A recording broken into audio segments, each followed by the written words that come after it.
नमस्कार।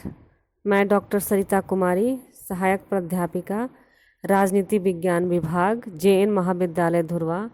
आज मैं अपने पीजी सेमेस्टर 4th के स्टूडेंट्स का एक पेपर है इंटरनेशनल लॉ। इसमें मैं आज अंतर्राष्ट्रीय कानून के विभिन्न स्रोतों की चर्चा करूंगी। आइए शुरू करते हैं। अंतर्राष्ट्रीय कानून के स्रोत के संबंध में कानूनविदों में पर्याप्त मत भिन्नता है। सामान्यतः स्रोत का अर्थ है उद्गम स्थल। अतः इसी आधार पर कुछ कानूनविदों ने कानून के विकास को प्रभावित करने वाले तत्वों को कानून का स्रोत मान लिया है। स्टार्क कहते हैं कि अंतर्राष्ट्रीय कानून के 4 स्रोत हैं। पहला रीति रिवाज, दूसरा संधियाँ, तीसरा पंच निर्णय और चौथा कानून वेताओं के ग्रंथ। यूएनओ के संयुक्त राष्ट्र संघ के अंतर्राष्ट्रीय न्यायालय की संविधि के अनुसार संविधि के अनुच्छेद 38 में यानी कि 38 में अंतर्राष्ट्रीय कानून के निम्नलिखित स्रोत बताए गए हैं। पहला, सामान्य या विशेष अंतर्राष्ट्रीय अभिसमय। दूसरा, अंतर्राष्ट्रीय रीति रिवाज। तीसरा, कानून के ऐसे सामान्य सिद्धांत जिनको सभ्य राष्ट्रों ने स्वीकार कर लिया हो। और चौथा, अनुच्छेद 59 की व्यवस्थाओं के अनुसार किए गए न्यायिक निर्णय।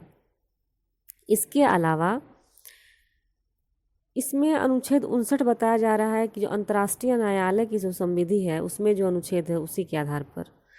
इसके अलावा भी कुछ स्रोत बताए जाते हैं, जैसे संधियाँ, अंतर्राष्ट्रीय कानूनविदों के ग्रंथ, अंतर्राष्ट्रीय सौजन्य, तर्क शक्ति या विवेक और अंतर्राष्ट्रीय राजपत्र।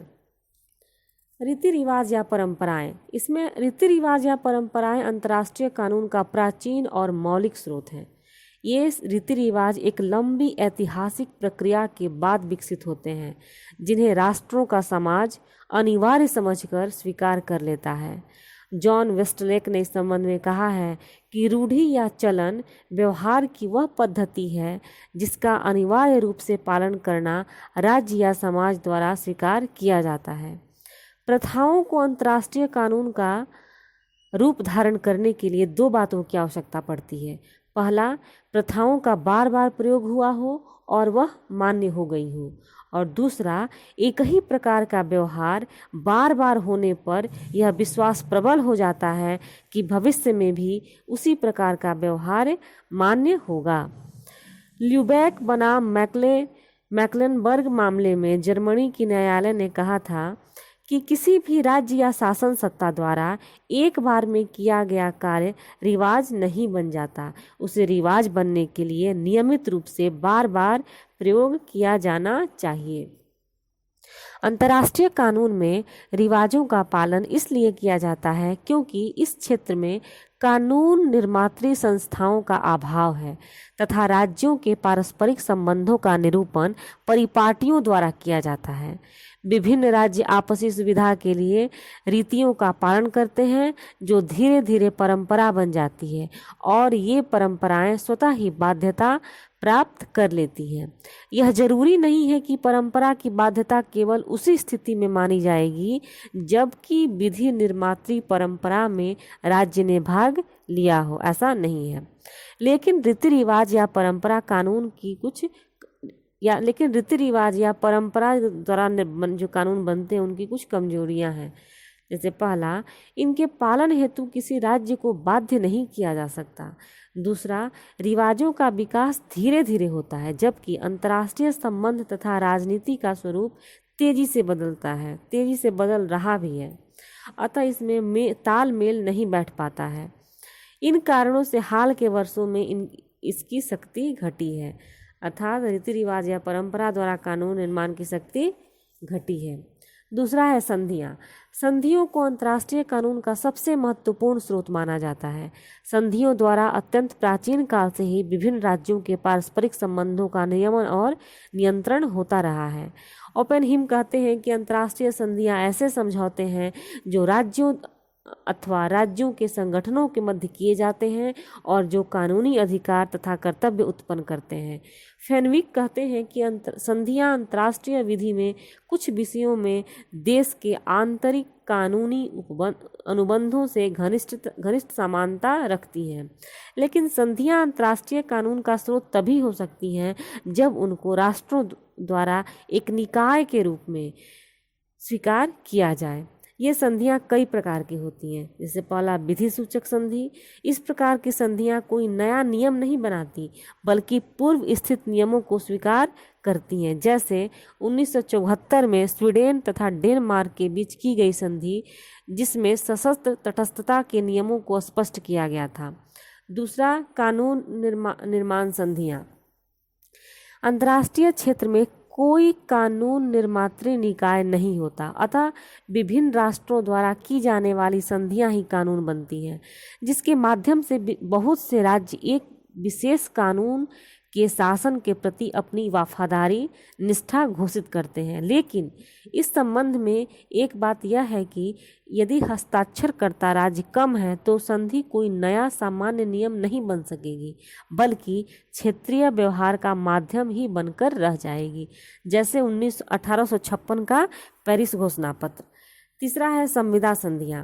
संविदा संधियां कानून निर्माण संधियों से भिन्न होती हैं।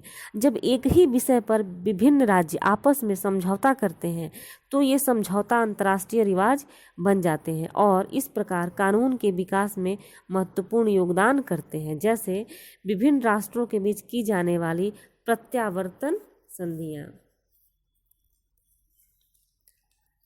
कानून के स्रोत के रूप में संधियों का महत्व कई अर्थों में है। संधियां लिखित होने के कारण प्रामाणिक होती हैं और संधियां राज्य द्वारा स्पष्ट रूप से स्वीकार की जाती हैं, अतः इनके उल्लंघन की संभावना नहीं रहती, क्योंकि उल्लंघनकर्ता राज्य अंतर्राष्ट्रीय निंदा का पात्र बनता है। कानून निर्मात्री संधियां अंतर्राष्ट्रीय क्षेत्र में वही कार्य करती हैं जो विधायिनी राज्य विधि के क्षेत्र में करती है। कानून के स्रोत, अंतर्राष्ट्रीय कानून के स्रोत का तीसरा है कि कानून के सामान्य सिद्धांत, यह तीसरा स्रोत है। अंतर्राष्ट्रीय न्यायालय की संविधि के अनुच्छेद 8 में सभ्य राष्ट्रों द्वारा मान्य सामान्य सिद्धांतों को अंतर्राष्ट्रीय कानून के स्रोत के रूप में माना गया है। कानून का सामान्य सिद्धांत जो है वो एक व्यापक शब्द है। इसमें अंतर्राष्ट्रीय न्यायालयों में प्रशासित होने वाले व्यक्तिगत कानून के सिद्धांतों को भी शामिल किया जाता है, यदि वे अंतर्राष्ट्रीय व्यवहार पर लागू होते हों। ये नियम औचित्य, विवेक एवं बुद्धि पर आधारित होते हैं।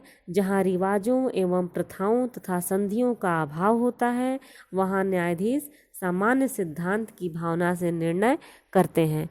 किपरली कहते हैं कि कानून के सामान्य सिद्धांतों को उस समय अपनाया जाना चाहिए जब किसी विवाद के समय उपलब्ध अंतर्राष्ट्रीय कानून कोई मदद नहीं कर पा रहा हो, लेकिन कानून के सामान्य सिद्धांत अंतर्राष्ट्रीय कानून के गौण स्रोत ही हैं। अंतर्राष्ट्रीय कानून का चौथा स्रोत है न्यायालयों का निर्णय। न्यायालयों के निर्णय अंतर्राष्ट्रीय कानून के गौण स्रोत हैं। अंतर्राष्ट्रीय न्यायालय की संविधि विधान के अनुच्छेद 38 में कहा गया है, 38 यह निर्देशित करता है कि कानून के नियमों का निर्धारण करने के लिए न्यायाधिकरणों के न्यायिक निर्णय सहायक साधन के रूप में हैं। अर्थात इसमें यह स्पष्ट कह दिया गया है कि ट्राइब्यूनलों के जो न्यायिक निर्णय होंगे वे सहायक साधनों के रूप में ही हैं। पांचवा स्रोत है अंतर्राष्ट्रीय कानूनविदों के ग्रंथ।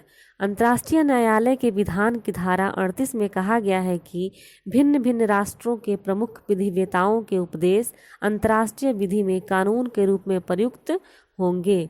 पॉकेट हवाना मामले में संयुक्त राज्य अमेरिका के सर्वोच्च न्यायालय के मुख्य न्यायाधीश ग्रे ने स्पष्ट कहा था कि यदि किसी मामले में कोई संधि नहीं है, न ही किसी न्यायालय का निर्णय है, तो न्यायालय भाष्यकारों एवं विधि शास्त्रियों की रचना का सहारा ले सकता है।